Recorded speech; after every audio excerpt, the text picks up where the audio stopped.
এখানে আমাদের সকল সদস্য যারা উপস্থিত আছেন এবং আমাদের অফিস স্টাফ এবং আমাদের বিডি অফিসের যারা অফিস স্টাফ ছিলেন তাদের উপস্থিতিতে আমাদের সকল সদস্যদের সহমতি এবং সমর্থনের মাধ্যমে আজকে আমি প্রধান নির্বাচিত হলাম।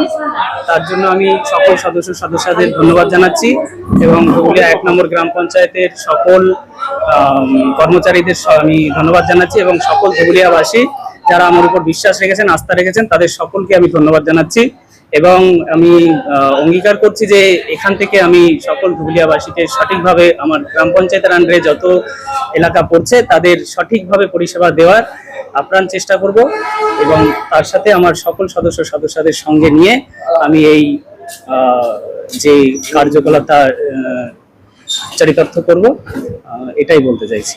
বিরোধীরা আজকে এখানে কেউই ছিল না, সবাই আমাদের সমর্থনেই ছিল।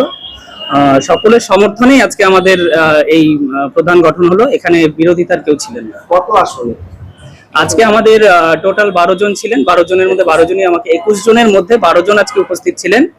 এই 12 জনই সহমত জানিয়েছেন, তারপরে আমাদের এই প্রধান পদ। আপনাদের তো 11 জন মেম্বার ছিল। হ্যাঁ, তাহলে বাকি কারা ছিল? বাকি অন্যায়ের বিরুদ্ধে যে সাপোর্ট করেছে আমাদের, যারা এতদিন ধরে দুর্নীতি, তৃণমূলের দুর্নীতির বিরুদ্ধে আমাদের সাপোর্ট করেছে, যারা ধরুন এতদিন ধরে বঞ্চিত ছিল। দখলে ছিল প্রথমে?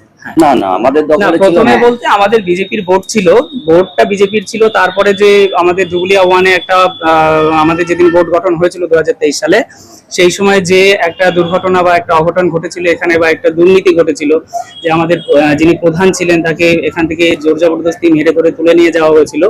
তো তার প্রতিবাদে একটা বড় রকমের আন্দোলনও ধুবুলিয়া জুড়ে হয়েছিল, সেটা হয়তো কম বেশি সকলেই জানেন।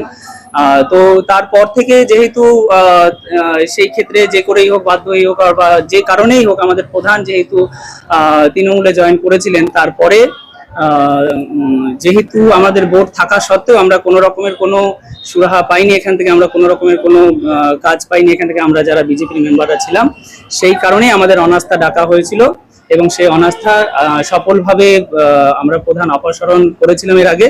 এবং আজ আমরা পুনরায় বিজেপির বোর্ড গঠন করলাম এবং আমাদের বিজেপির প্রধান মনোনীত আমাদের মেম্বাররা সকলে মিলে আমাকে প্রধান হিসাবে নির্বাচিত করলেন। আশা করি এরপরে আমরা সকলকে নিয়ে সমন্বয়ের মাধ্যমে ধুবুলিয়ার উন্নয়ন করতে পারব। আমি শুভঙ্কর বারোই। প্রথম কাজ কি হবে আপনার? প্রথম কাজ আমার লক্ষ্য থাকবে যে ধুবুলিয়ার উন্নয়ন, যেহেতু আমাদের কিছুই হয়নি এতদিনে, তো আমি চাইবো আমার গ্রাম পঞ্চায়েতের আন্ডারে যত এলাকা আছে সেই এলাকাগুলোর উন্নয়ন যাতে আমি করতে পারি সকলকে সঙ্গে নিয়ে। এটাই আমার প্রথম চেষ্টা থাকবে, যে যাতে ধুবুলিয়াকে একটা নতুন ভাবে আমরা ধুবুলিয়া 1 গ্রাম পঞ্চায়েতের আন্ডারে জনগণ যারা আছে তারা যাতে সঠিক পরিষেবা পায়, সেই দিকটা আমি আগে সবার আগে লক্ষ্য করব, চেষ্টা করব তাদের সঠিকভাবে পরিষেবাটা দেওয়ার। লাস্ট একটা প্রশ্ন, যারা অনুপস্থিত ছিল তারা কোন দলের সঙ্গে? অনুপস্থিত যারা ছিলেন তারা ম্যাক্সিমামই তৃণমূলের লোক ছিলেন, কিছু আমাদের 2-1 জন ছিলেন যারা। এবং আরো একটা কথা বলে দিই, যেহেতু আমাদের একজন মেম্বারের পরিবার অসুস্থ থাকায় তিনি হসপিটালে আছেন বলে তিনি এখানে আসতে পারেননি, কিন্তু তিনিও আমাদের সমর্থনে ছিলেন। এটা বলা বাহুল্য আর কি, তার নামটাও আমাকে করতে হবে, আমাদের গণেশ মণ্ডল। তো যেহেতু তার স্ত্রী অসুস্থ এবং কল্যাণীতে রেফার হয়েছে তিনি, সেই কারণে তিনি আসতে পারেননি আজকে। তো তাকেও ধন্যবাদ জানাচ্ছি, তিনিও সমর্থনে ছিলেন আমাদের। আর বাকি আমাদের যারা নাকি এখন আমাদের যিনি প্রধান ছিলেন তারা আসেননি এবং বাকি তৃণমূলের কিছু মেম্বাররা আসেননি। বাকি আমাদের যারা এখানে উপস্থিত আছেন তারা তাদের সবাইকে দেখতে পাচ্ছেন এবং তারা সবাই। আপনার নামটা? আমি শুভঙ্কর বারোই।